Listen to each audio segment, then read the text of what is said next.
أشهد أن لا إله إلا الله وحده لا شريك له وأشهد أن محمدا عبده ورسوله أما بعد فأعوذ بالله من الشيطان الرجيم بسم الله الرحمن الرحيم الحمد لله رب العالمين الرحمن الرحيم مالك يوم الدين إياك نعبد وإياك نستعين اهدنا الصراط المستقيم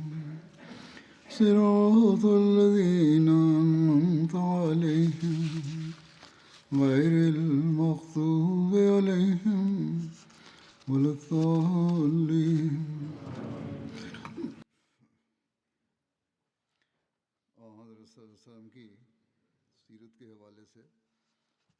In Bezug auf das Leben des heiligen Propheten wurde über sein vorbildliches Verhalten in Kriegszeiten gesprochen. Hierbei wurde die Schlacht von Chaybar erwähnt.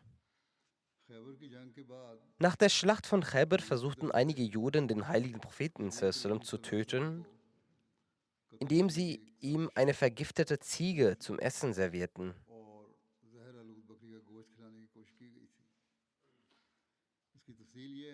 In den Einzelheiten dazu heißt es, nachdem Chaybar erobert worden war und ein Vertrag mit seinen Bewohnern geschlossen wurde, erfuhren sie trotz ihrer bitteren Niederlage erneut die Barmherzigkeit und das Mitgefühl des heiligen Propheten sallallahu alaihi wasallam. Er vergab ihnen nicht nur, sondern erlaubte ihnen auch weiterhin in Chaybar zu leben. Daraufhin waren die Menschen sehr erfreut. Eines Tages servierte Zainab bin Haris, die Ehefrau des jüdischen Soldaten Salam bin Mishkam, dem heiligen Propheten sallam gebratenes Ziegenfleisch und erklärte, dass es ein Geschenk für ihn sallam sei. Einige Berichten zufolge war sie nicht allein an dieser Verschwörung beteiligt, sondern auch einige weitere Juden unterstützten sie. Mit der Erlaubnis des heiligen Propheten wurde das Geschenk vor ihn gebracht. In seiner Gesellschaft befanden sich auch weitere Gefährten. Unter ihnen war auch Hazrat Bishr bin Bara radhiyallahu anhu. Der heilige Prophet sagte den Gefährten, sie sollen nach vorne kommen. Danach nahm er davon das Schulterfleisch und aß ein Stück davon. Auch die anderen nahmen etwas davon. Der heilige Prophet sagte, wartet, denn dieses Schulterfleisch sagt, dass es vergiftet wurde. Also Bishr bin Bara, der sich dort befand, sagte,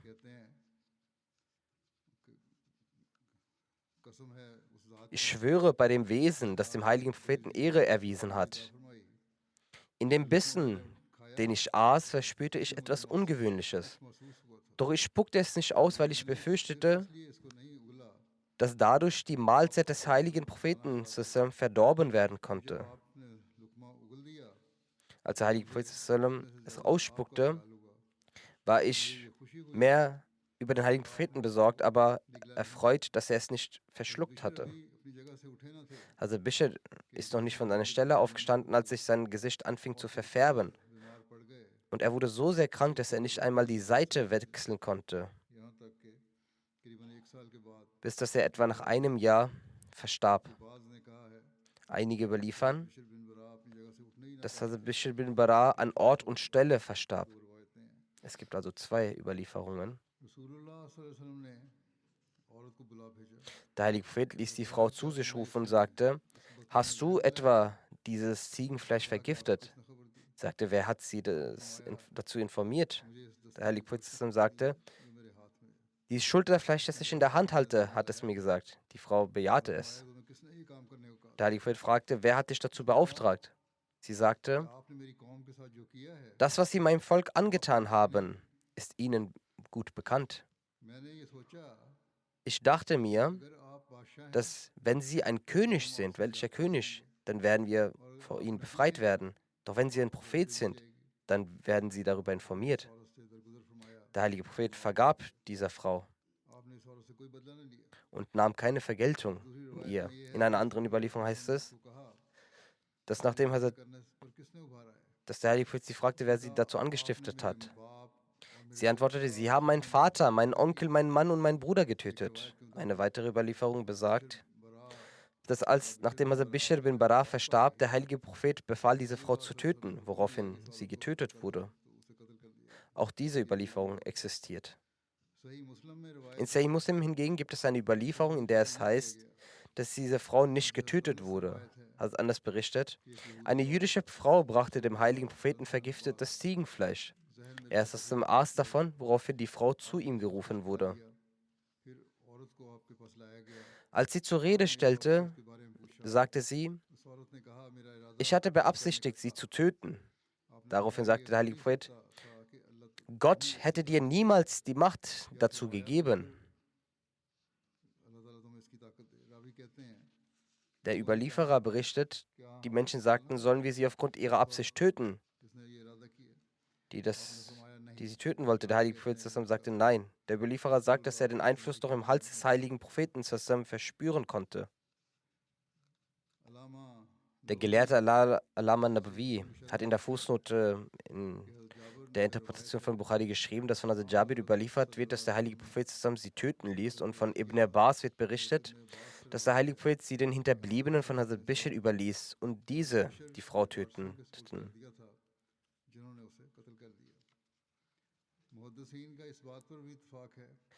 Die Hadith-Gelehrten sind sich darüber einig, dass der heilige Prophet sie töten ließ. Gemäß Ghazi Ayas können die Überlieferungen über die Tötung und Nichttötung so in Einklang gebracht werden, dass der heilige Prophet sie zunächst nicht töten ließ. Doch als Hazrat Bishr verstarb, übergab der heilige Prophet sie den Hinterbliebenen von Hazrat Bishr, die sie als Ausgleich töteten.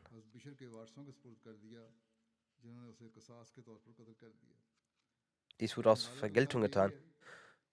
Doch höchstwahrscheinlich wurde der Frau vergeben, so wie es auch aus der Überlieferung von Sahih Muslim ersichtlich wird. Und auch Hazrat Muslim hatte diese Einsicht oder war dieser Meinung. Er sagte, eine jüdische Frau fragte die Gefährten, welches Teil dieses Tieres mag der heilige Prophet als Speise? Die Gefährten antworteten, dass der heilige Prophet das Schulterfleisch mag. Daraufhin ließ sie ein Schaf schlachten und bereitet die Kebabs auf Steinen zu und mischte Gift in das Fleisch ein. Vor allem in den Armen, über die ihr gesagt wurde, dass der Prophet diese Fleischteile bevorzugt, mischte sie Gift ein. Als die Sonne unterging und der heilige Prophet nach dem Verrichten des Gebetes zurück zu seinem Lager ging, sah er, dass in der Nähe seines Zeltes eine Frau saß. Er fragte die Frau, was sie hier macht. Die Frau sagte, O Abul Qasim, ich habe ein Geschenk für Sie mitgebracht. Der heilige Prophet sagte zu einem seiner Gefährten, nehmt es an, was sie gibt. Danach setzte der heilige Prophet sich hin, um zu essen. Ihm wurde gebratenes Fleisch von der Frau auf den Tisch gelegt. Der heilige Prophet aß ein Stück von dem Fleisch und auch ein Gefährte namens Bishr bin al-Bara bin al-Marur aß ein Stück.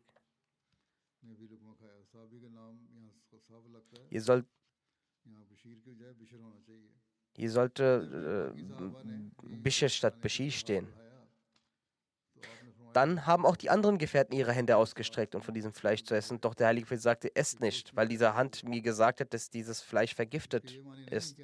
Das heißt nicht, dass dem heiligen Propheten hierzu eine Offenbarung erhalten wurde, sondern dass es eine arabische Redewendung bedeutet, dass ich das Fleisch probiert habe und erkannt habe, dass es vergiftet ist. Im heiligen Koran heißt es bezüglich eines Ereignisses zu Zeiten von Hazrat Moses, dass eine Wand einstürzen wollte, was so viel bedeutet, dass ihr Zustand einsturzgefährdend war. Und auch in diesem Kontext heißt es nicht, dass er plötzlich in Kenntnis gesetzt wurde und dann warnte, sondern nach dem Probieren erkannte er, dass das vergiftet ist. Weil der nächste Satz es auch verdeutlicht. Bishr sagte, ich schwöre bei dem Gott, der ihnen Ehre geschenkt hat, dass ich auch meinem Stückchen Gift geschmeckt habe. Ich wollte es ausspucken, doch ich hatte Angst, dass sie es vielleicht übel nehmen und ihre Mahlzeit dadurch verdorben wird. Doch als sie ihr Stückchen runterschluckten, habe ich es auch runtergeschluckt, obwohl mein Herz dachte, dass ich vermutete, dass im Fleisch Gift beigemischt ist, dass sie es nicht runterschlucken. Also Muslim schreibt hier schlucken, doch in anderen Überlieferungen heißt es, dass der heilige Prophet es nicht geschluckt hatte, sondern es rausspuckte. Weiter heißt es, dass er nach einer Weile sich der Zustand vom Bischof verschlechterte. Und in einigen Überlieferungen heißt es sogar, dass er in Khaybar verstorben ist. Und in einigen heißt es, dass er danach für einige Weile krank war und danach verstarb. Daraufhin warf der heilige Prophet ein Stück von diesem Fleisch vor einem Hund, welcher verstarb, nachdem er es gefressen hatte. Dann rief der heilige Prophet die Frau und sagte: Hast du im Ziegenfleisch etwa Gift beigemischt? Die Frau fragte: Wer hat es ihnen mitgeteilt? Zu der Zeit hielt der heilige Prophet das Stück Fleisch in seiner Hand. Er sagte: Diese Hand hat es mir mitgeteilt. Daraufhin erkannte die Frau, dass der heilige Prophet ihr Geheimnis gelüftet hat und sie gestand es, dass sie Gift beigemischt hat. Daraufhin fragte der heilige Prophet: Wer hat dich zu dieser bösen Tat angestiftet? Sie antwortete: Sie haben gegen mein Volk gekämpft und meine Verwandten sind in dieser Schlacht getötet worden. In meinem Herzen kam der Gedanke auf, dass ich Gift in ihrem Fleisch dazu mischen sollte. Wenn sie ein weltlicher Herrscher sind, so würden wir von ihnen befreit werden. Doch wenn sie tatsächlich ein Prophet sind, dann würde Gott sie beschützen. Der heilige Prophet hörte ihr zu und vergab ihr. Und obwohl sie die Todesstrafe hätte bekommen sollen, hat der heilige Prophet ihr nicht diese Strafe gegeben. Dies ist die Meinung von Hazrat Muslim radhiyallahu anhu.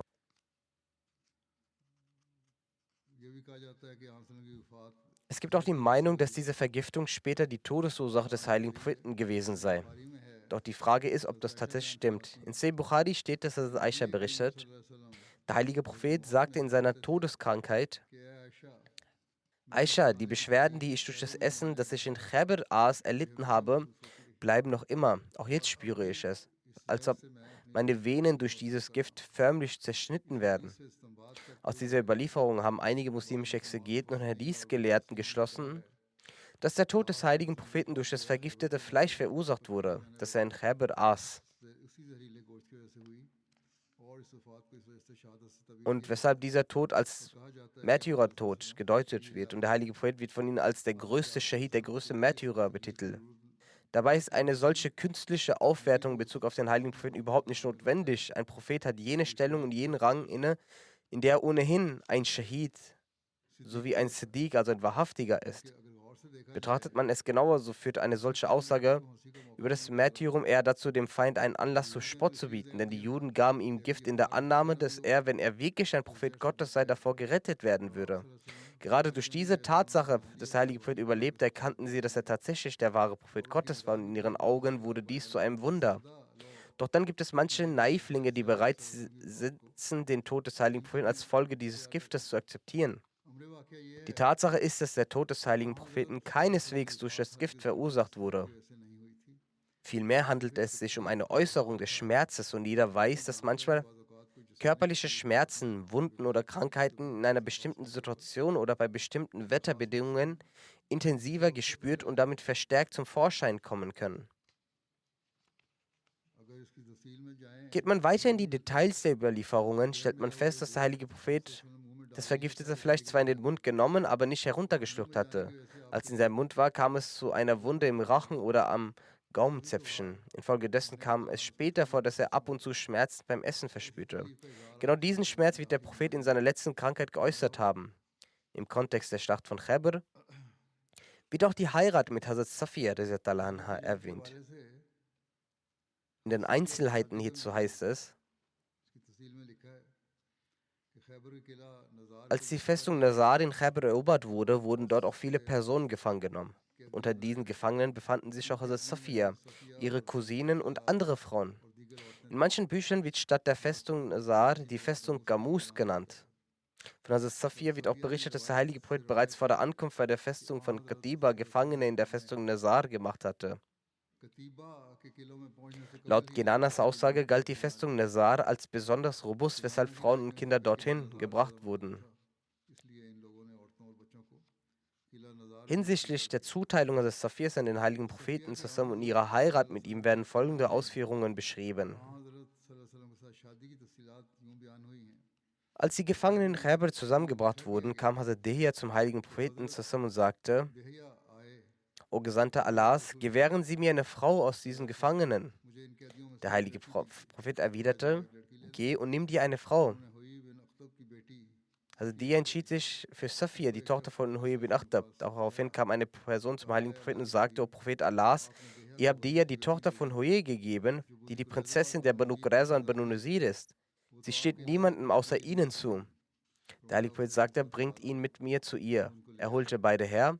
Als der heilige Prophet ihn sah, sagte er: Nimm dir statt dieser Frau eine andere aus den Gefangenen. Das einer sagt, der heilige Prophet hat das Safir freigelassen. In der Überlieferung von Musnad Ahmad bin Hanbal heißt es, dass der heilige Prophet zu Hazrat Safir sagte: Ich lasse dich frei. Wenn du möchtest, kannst du mit mir heiraten. Und wenn du möchtest, kannst du zu deinem Stamm zurückkehren. Sie konnte also zwischen zwei Möglichkeiten frei wählen. Hierauf entschied sie sich für die Freiheit sowie für die Heirat mit dem heiligen Propheten. Eine andere Überlieferung sagt, dass der heilige Prophet sie dazu einlud, den Islam anzunehmen, und sie es tat. Als der heilige Prophet zu Hazrat Dihya sagte, er solle eine andere Konkubine auswählen, gewährte ihm der heilige Prophet nach einer Überlieferung entweder die Cousine von Hazrat Safir oder die Schwester von Kenana bin Rabi. In manchen Überlieferungen heißt es, dass der heilige Prophet stattdessen Hazrat Dihya 7 Sklaven bzw. Konkubinen gegeben hat. Anschließend schickte er Hazrat Safir zu Hazrat Salama. Nachdem alle Angelegenheiten von Khaybar abgeschlossen waren, brach der heilige Prophet zusammen von dort auf. Etwa 6 Meilen entfernt beabsichtigte der Prophet Rast zu machen, um die Hochzeit mit Hazrat Safir zu vollziehen. Aber auf ihren Wunsch hin setzte der heilige Prophet die Reise fort und hielt erst etwa 12 Meilen von Khaybar entfernt in Sahaba.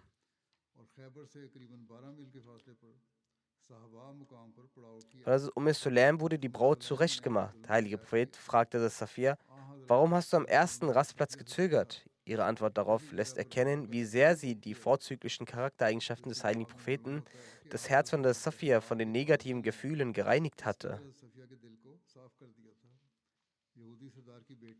Die Tochter eines jüdischen Generals und gleichzeitig die Frau eines jüdischen Generals. Ihr Vater wurde durch die Hand der Muslime nach der Grabenschlacht getötet. Ihr Ehemann, mit dem sie erst 2 Monate verheiratet war, wurde einige Tage zuvor umgebracht. Ihr Onkel wurde auch umgebracht und noch weitere Verwandten wurden umgebracht. Sie selbst sagte, dass sie zuvor mit Hass erfüllt war gegenüber dem heiligen Propheten. Aber als sie das erste Mal den heiligen Propheten traf, war er sehr warmherzig und erklärte sich, dass es dein Vater war, der vieles gegen uns tat, weswegen wir zum Schluss zu unserer Verteidigung nach Khaybar kommen mussten, damit wir gegen seine Intrigen vorgehen konnten. Safir sagt selbst, dass der heilige Prophet dies in einer solchen Deutlichkeit und mit einer solchen Liebe sagte, dass ihr Herz vollkommen sauber gegenüber der Person des heiligen Propheten wurde. Und nach dem ersten Gespräch mit dem heiligen Propheten gab es keine andere Person mehr, welche ich mehr liebte als ihn. Das sagte das Safir. Als sie von Khaybar zurückkehrte, war der Umgang des heiligen Propheten gegenüber Safir so respektvoll, dass er seine Decke gefaltet auf den Platz von Hazrat Safir legte. Dann legte er sein Knie zu Boden, sodass Hazrat Safir auf dem Kamel steigen konnte. Unterwegs, als sie müde wurde und ihr Kopf gegen die Überdachung stieß, legte der heilige Prophet seine Hand zwischen ihrem Kopf und der Wand und beschützte somit ihren Kopf und sagte: Nicht, dass du dich verletzt. Dadurch, dass Hazrat Safir schon zu den Frauen des heiligen Propheten zählte, war sie auf dem Rückweg von Khaybar auf dem Kamel direkt hinter dem heiligen Propheten. Ihre Kabine wurde auch bedeckt, womit auch klar wurde, dass sie keine Sklavin, sondern die Ehefrau des heiligen Propheten ist. Bezüglich der Tatsache, dass sie nach 6 Meilen nicht anhielten, heißt es, dass die großartigen Charaktereigenschaften des heiligen Propheten dazu geführt hatten, dass auf der ganzen Welt keiner für Hazrat Safir so liebvoll war wie der heilige Prophet. Daher sagte sie: Du wolltest in der Nähe von Khaybar Rast machen und ich hatte Angst, dass mein Volk dir keinen Schaden zufügt. Daher habe ich gewollt, dass wir erst außerhalb von Khaybar anhalten. Die Intrigen der Juden waren den Gefährten auch bekannt. Der Versuch einer Frau, den heiligen Propheten zu vergiften, war auch erst einige Tage zuvor geschehen. Daher wollten die Gefährten zum Schutze des heiligen Propheten auch nicht für einen Moment von seiner Seite weichen.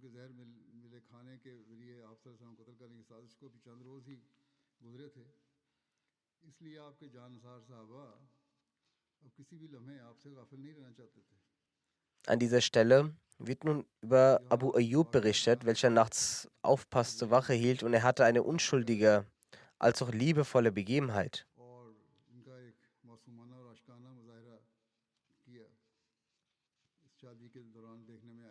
Das geschah während dieser Hochzeit. Als der heilige Prophet morgens aufstand und auf seinem Zelt ging, sah er, dass Abu Ayyub mit seinem Schwert in der Hand bereit stand.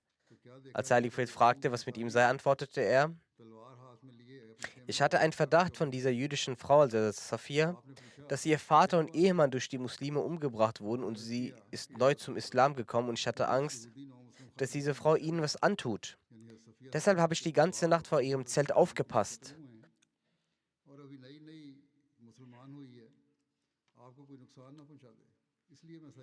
Daraufhin betete der heilige Prophet zusammen für ihn aufgrund dieser liebevollen Art und er sagte: O Allah, beschütze Abu Ayyub, so wie er die ganze Nacht wach bleibend mich beschützte. Sein Name war Khalid bin Zaid. Er war derselbe Gefährte, der nach der Auswanderung nach Medina die Glückseligkeit hatte, mehrere Monate der Gastgeber des heiligen Propheten zu sein. Im 50. Jahr nach der Hijra verstarb er bei einer Expedition. In Istanbul ist seine Grabstätte. Am nächsten Tag wurde vom heiligen Propheten das Walima organisiert. Dieses Walima war sehr schlicht. Es gab Datteln, Käse und Butter, gefertigtes Essen, welches für alle zubereitet wurde. Nach 3 Tagen Rast machten man sich dann weiter auf. Die Freiheit Hazrat Safias war zugleich ihre Morgengabe. Es gibt auch einen Traum von Hazrat Safia, dessen Wahrhaftigkeit man auch durch diese Hochzeit sieht. Es heißt, dass der heilige Prophet Hazrat Safias Augen einen blauen Fleck sah und fragte, wodurch sie diesen blauen Fleck bekommen habe. Sie sagte, dass einige Tage bevor der heilige Prophet nach Heber kam, sie einen Traum sah, dass ein Stern aus Yathrib in ihrem Schoß fiel.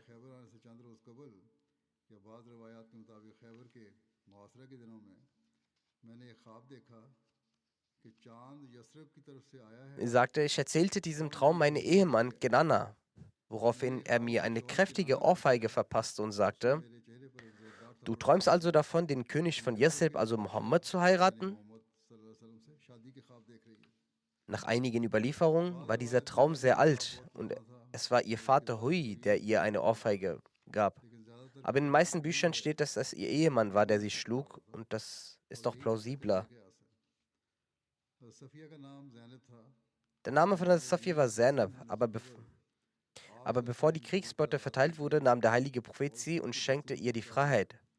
Nach dem damaligen Brauch wurden jene Güter, die dem Anführer von der Verteilung der Kriegsbeute zustanden, Safir oder As-Saffar genannt.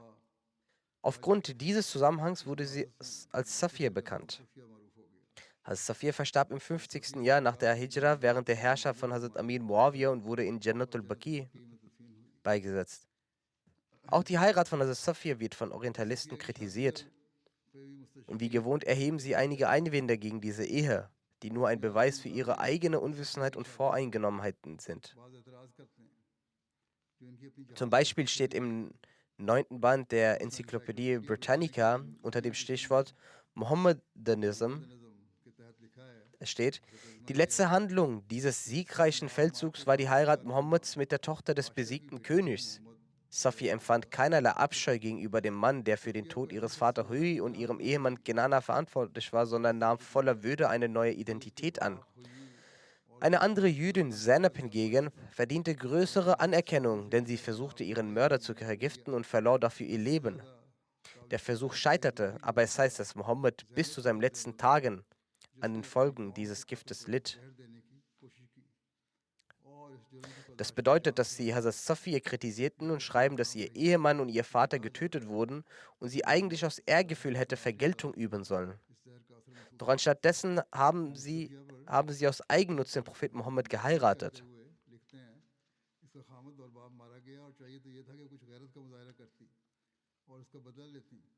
Im Gegensatz dazu loben sie die andere jüdische Frau, die den Propheten zu vergiften versuchte, weil sie zumindest einen Akt der Ehre gezeigt habe, so schreiben sie dort.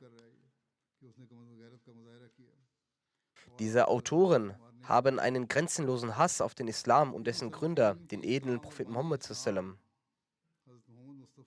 Sie denken nicht einmal darüber nach, was eine Person mit gesundem Menschenverstand aus ihren Schriften schließen könnte. Ihr Gift des Vorurteils wird in ihren Schriften immer wieder sichtbar. Sie handeln nicht gerecht. Die Juden von Chaybar kämpften erbittert gegen den heiligen Propheten, erlitten dann aber eine vernichtende Niederlage. Was hätte danach mit ihnen geschehen sollen? Das Kriegsrecht galt damals wie heute in der zivilisierten Welt. Selbst wenn alle von ihnen getötet worden wäre, wäre es gerechtfertigt gewesen. Sowohl gemäß der Bibel als auch nach den damaligen Kriegsregeln.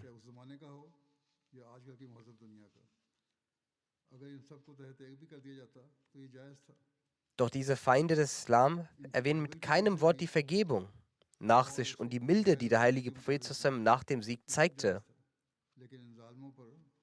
Von Anerkennung ganz zu schweigen.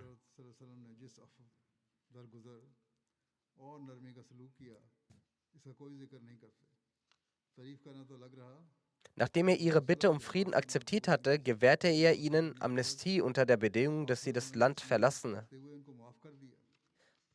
Als sie dann darum baten, bleiben zu dürfen und Landwirtschaft zu betreiben, unter der Bedingung, dass sie die Hälfte der Erträge abgaben, nahm er auch dies an und es wurde ein Friedensvertrag geschlossen. Doch kaum war die Tinte des Vertrags getrocknet, verschworen sie sich erneut und versuchten den Propheten durch eine Frau zu vergiften.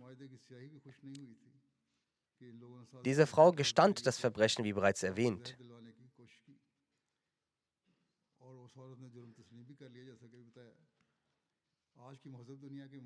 Die heutigen zivilisierten Menschen, die sich selbst als gebildet bezeichnen, stellen eine treulose Frau als nationale Heldin dar. Doch jene Frau, die die Wahrheit erkannte, die als erhabene Moral des Propheten mit eigenen Augen sah und die, obwohl sie ihre Freiheit erhalten hatte, den Propheten sagte, du bist frei, es vorzog, bei ihm zu bleiben, wird kritisiert. In diesem Moment vergessen sie plötzlich alle Prinzipien von persönlicher Freiheit, Gerechtigkeit und Fairness. Ebenso erheben einige Kritiker hässliche Einwände, indem sie behaupten, dass der heilige Prophet, als er von Hazrat Safias Schönheit hörte, sie von Dehya zurückforderte. In Wahrheit erheben sie diesen Einwand aufgrund ihrer geistigen Beschränktheit. Und dieser Einwand entsteht, weil sie den Charakter und das Leben des heiligen Propheten sallam nicht verstehen.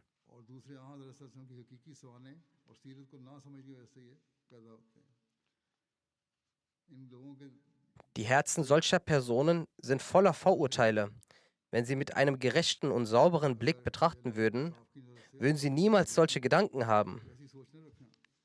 Wenn das Leben des heiligen Propheten betrachtet wird, worauf auch der heilige Koran in einer sehr schönen Weise erinnert, so heißt es im heiligen Koran, Fakas labistu fikum umaran min qablihi afala taqilun. Das bedeutet, ich habe doch fürwahr ein Menschenalter unter euch gelebt vor diesem. Wollt ihr denn nicht begreifen?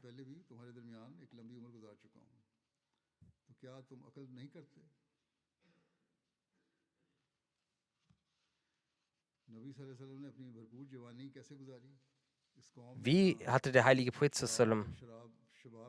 sein Jugendalter verbracht, in einem Volk, wo Gelage von Wein und Vergnügung nicht nur üblich waren, sondern mit Stolz erwähnt wurden? Er hat sein gesamtes Jugendalter mit einer ehrbaren, schlichten Witwe verbracht. Etwa 50 Jahre mit dieser einen Frau verbracht. Die Anführer der Quraysh selbst boten ihm die schönsten Frauen an, was historisch belegt ist. Aber er hat ihr Angebot abgelehnt. Das Jugendalter des Propheten und die vorausgegangenen Jahre sind ein klarer Beweis, sein Leben war fern von dem Gedanken nach Vergnügen durch mehrere Ehen. Und die Ehen, die er später einging, waren von Weisheit geprägt und um verfeindete Völker und Stämme zu versöhnen und Frieden und Liebe zu schaffen.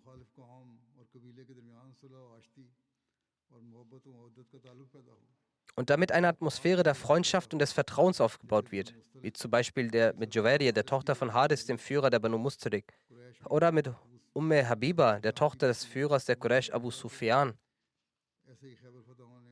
So genau,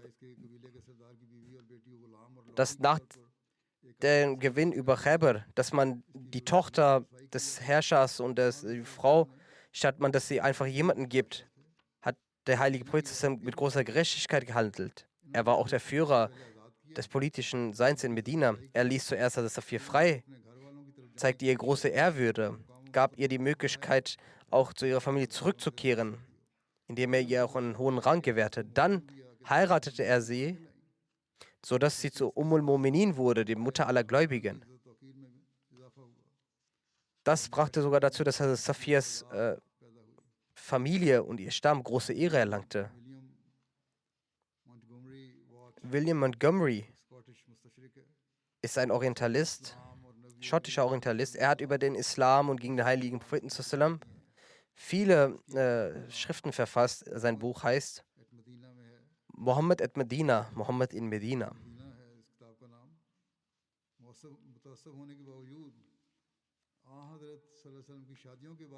Über die Ehen des heiligen Propheten war er gezwungen zu schreiben, trotz dessen, dass er immer verfeindet war.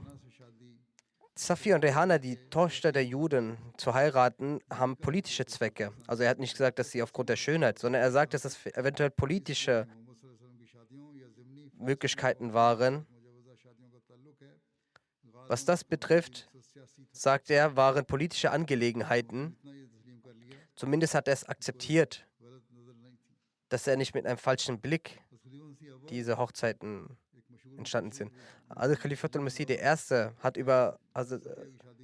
hat über die Ehe von Hazrat Safia eine Antwort geschrieben auf den Vorwurf von Sir William Muir, Orientalist. Er sagt, William Muir hat diesen Vorwand gebracht und wusste nicht, dass im arabischen Land um Frieden und Sicherheit im Land zu schaffen, war es Brauch, dass ein Volksherr auch von einem anderen Volk jemanden heiratete. Dies beruhigte sowohl die königliche Familie als auch die Bevölkerung, da es nun keine Bedrohung mehr gab. So zogen es die Juden nach der Eroberung Khaybars vor, weiterhin dort zu bleiben. Auch einige unserer muslimischen Biografen und Historiker haben bei der Überlieferung dieser Ereignisse Nachlässigkeit walten lassen. Sie haben unkritisch Berichte übernommen, ohne ihre Authentizität sorgfältig zu prüfen und damit Fehler begangen, in denen sie Erzählungen weitergegeben haben, die weder Hand noch Fuß haben. Mehr oder weniger in jedem Buch über das Leben des heiligen Propheten erwähnt. Es wird berichtet, dass der heilige Prophet Safia zunächst Dehia übergeben habe. Doch als er von ihrer Schönheit hörte, habe er sich entschieden, sich für sie selbst auszuwählen. Eine ähnliche Überlieferung findet man auch in Bukhari, also anders überliefert. Als wir in Khaybar ankamen, Allah die Festung uns erobern ließ und die Schönheit von Safia vor dem heiligen Propheten beschrieben wurde, wobei sie eine frisch verheiratete Braut war, deren Ehemann getötet worden war, hat der heilige Prophet sie für sich ausgewählt. Das ist die Überlieferung mit derjenigen Vorwürfen erheben, die einen kranken Verstand haben.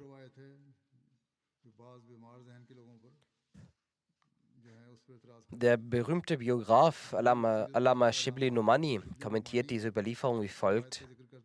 Er sagt, in einigen Büchern wird berichtet, dass der heilige Prophet Hazrat Safia zunächst Hazrat Dehia Kalbi übergab. Nachdem jedoch jemand ihre Schönheit pries, habe der heilige Prophet sie zurückgenommen und Hazrat Dehia stattdessen 60 Konkubinen gegeben. Gegner des Islam stellen diese Überlieferung auf eine äußerst verzerrte und negative Weise dar. Bereits die ursprüngliche Überlieferung enthält viele Details, sodass klar ist, wie weit die Gegner in ihrer Interpretation gehen. Tatsächlich wurde diese Begebenheit von Hazrat Anas überliefert, doch es existieren von ihm selbst verschiedene Versionen, die sich inhaltlich unterscheiden. Eine weitere Überlieferung von Hazrat Anas lautet: Als Hazrat Safia in den Besitz von Hazrat Dehia kam, traten die Menschen an den heiligen Propheten heran und sagten, sie ist eine hoch angesehene und ehrenwerte Frau aus der Familie eines Anführers von Khaybar. Niemand außer dem heiligen Propheten ist ihr würdig. Selbst wenn die Überlieferung aus Sahih Bukhari als authentisch betrachtet wird, in der ihre Schönheit erwähnt wird, könnte es sein, dass spätere Erzähler zusätzliche Worte hinzugefügt haben. Der ursprüngliche Inhalt wurde zwar von einem Gefährten überliefert, doch es ist möglich, dass spätere Generationen Ergänzungen vorgenommen haben. Denn kein Gefährte hätte je eine Aussage über den heiligen Propheten gemacht, die seine erhabene Persönlichkeit in irgendeiner Weise in Frage stellen könnte. Es ist auch denkbar, dass die Schönheit von Hazrat Sophia in Verbindung mit anderen positiven Eigenschaften sowie ihrer angesehenen Herkunft erwähnt wurde und der Überlieferer dies verkürzt wiedergab. Entsprechend dem, woran er sich erinnern konnte. Ein wichtiger Aspekt, den viele Biografen nicht berücksichtigten, ist, dass solche äußerlichen Vorzüge für den heiligen Propheten, der auf einer solch hohen spirituellen Stufe stand, nur eine untergeordnete Rolle spielten. Als der heilige Prophet sich für seine Ehen entschieden hatte, waren die ausschlaggebenden Gründe nicht diejenigen, die zuvor wiedergegeben wurden. Der grundlegende Grund war wohl stets der Befehl Gottes.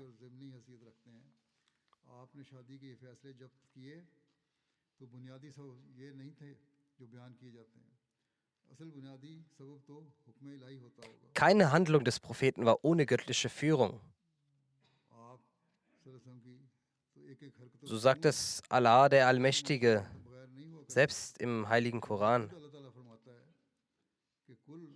Kul inna salati wa nusuki wa mahyaya wa mamati lillahi rabbil alamin. Sprich, mein Gebet und mein Opfer und mein Leben und mein Tod gehören Allah, dem Herrn der Welten. Jene, die alles für ihn tun und jene, die er, der Schöpfer der Welt, Schritt für Schritt recht leitet, die können solch eine große Entscheidung selbst treffen. Sind alle Ehen aufgrund von göttlicher Führung eingegangen. Gewiss, ihre Folgen waren segensreicher Zwecksmäßigkeiten. Der verheißene Messias sagt in seinem Werk Kamalat Islam, Spiegel der Vortrefflichkeiten des Islam, was den heiligen Propheten anbelangt, so glaubten die Gefährten zweifellos, dass keine Handlung und kein Wort des Propheten frei vom Einfluss der Offenbarung war. Ob die Offenbarung nun in Kurzform war oder ausführlich, ob sie geheim oder offenkundig, klar oder unklar.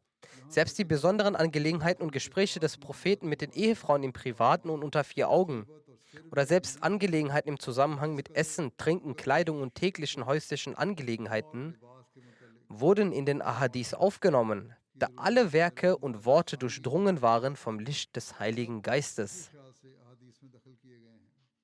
Aus diesem Grund findet sich auch folgender Hadith bei Abu Daud und anderen und auch Imam Ahmed überliefert über einige Personen, dass Hazrat Abdullah bin Umar sagte,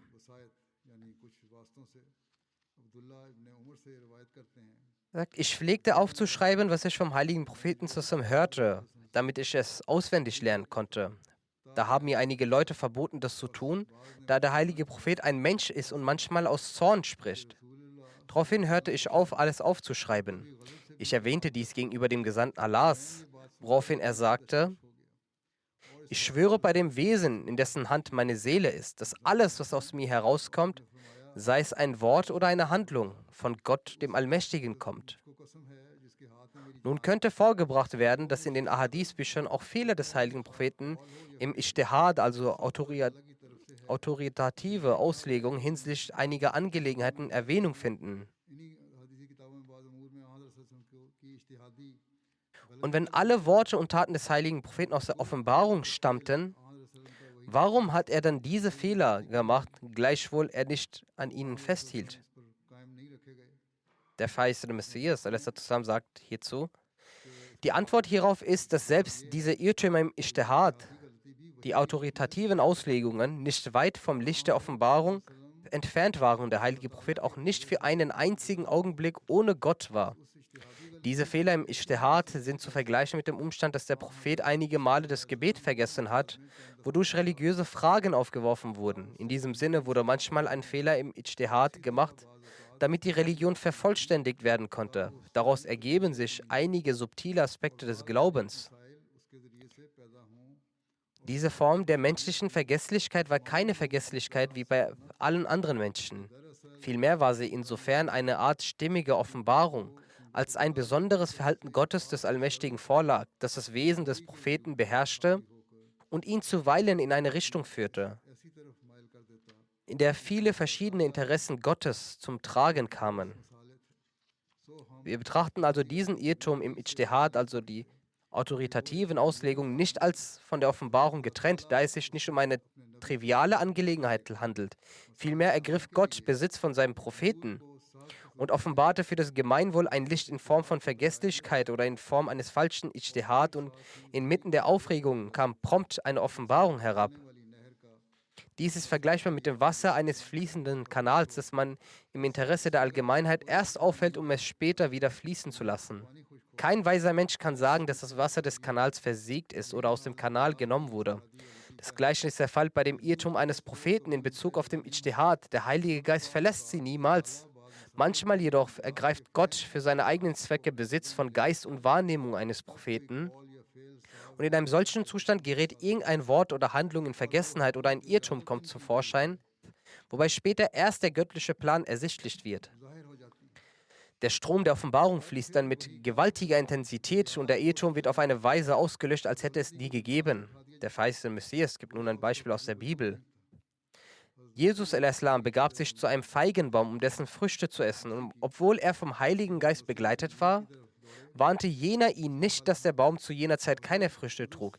Er muss jedoch verstanden werden, dass das, was selten geschieht, gleichbedeutend ist, als existierte es nicht.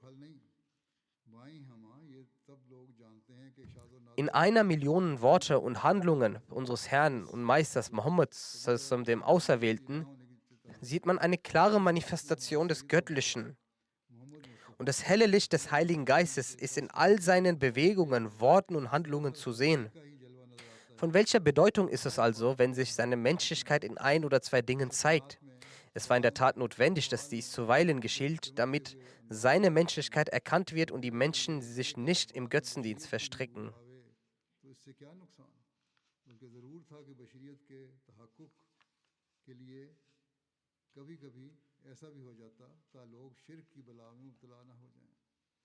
Demnach sollte man, wenn man in einem Hadith oder Biografiewerk eine Überlieferung über die Charaktereigenschaften des heiligen Propheten genannt wird, diese in Anbetracht des eben vorgetragenen Koranvers, den ich gelesen habe, betrachten, dass sein Alles für Allah war, und auch sollte man das betrachten im Lichte der Schriften des verheißenen Messias und auch betrachten und einordnen und nicht, dass man Beschuldigungen annimmt und jedem Orientalist Glauben schenkt und davon ausgeht, dass wir nun ohne Argumente seien.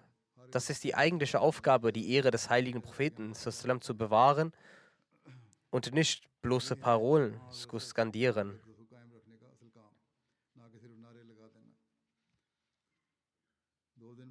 In 2 Tagen beginnt inshallah auch der Ramazan. Möge Allah, der Allmächtige, jedem ermöglichen, aus diesem das Bestmögliche zu machen. Durch Fasten und durch Gebete beten Sie hierfür und versuchen Sie dies auch. Ich werde nun ein Totengebet verrichten. Das ist von Herr Chaudhry Muhammad Ahmed Ilyas Sahib aus Rabwa. Er ist der Sohn vom verstorbenen Herr Chaudhry Muhammad Islam. Er ist vergangene Tage verstorben in Lillahi wa inna ilaihi raji'un. Der Verstorbene war Musi. Sein Sohn, Herr Nasir Ahmed Mahmud, ist der missionsleitende Missionar von Kenia und konnte am Totengebet seines Vaters nicht teilnehmen, da er sich zu dem Zeitpunkt im Ausland befand. Auch die anderen Kinder des Verstorbenen sind in verschiedenen Bereichen im Dienste der Jamaat tätig. Nasir Mahmud Sahib schreibt, dass der Beitritt in die Jamaat durch seinen Großvater väterlicherseits durch Herr Chaudhry Ghulam Ahmed Jar Sahib erfolgte, der nach Indien reiste, um an der Hand des verheißenen Messias das Bett abzulegen. Er war einer der ersten Ahmadis aus seinem Dorf. 1996 war der Verstorbene auch wegen eines Falles für etwa 1 Monat als Inhaftierter im Namen Gottes im Gefängnis. Die Polizei behandelte ihn äußerst schlecht, aber er tolerierte dies nur Allah zuliebe. Mit viel Geduld saß er die Strafe ab, respektierte die Jamaat und das Khilafat sehr. Er war beständig in seinen Gebeten und im Chanda. Er hatte bereits in seinem Leben das Hissa Jaidat gezahlt. Sobald er Einkommen erzielte, wurde darauf erst Chanda gezahlt. Möge Allah ihm vergeben und seiner Seele gnädig sein und seinen Kindern Geduld schenken.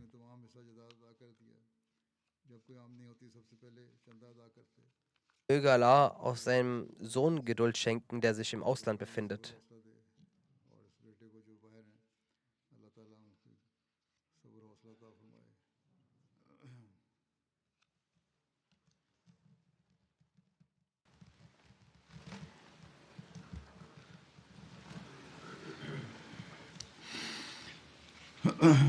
الحمد لله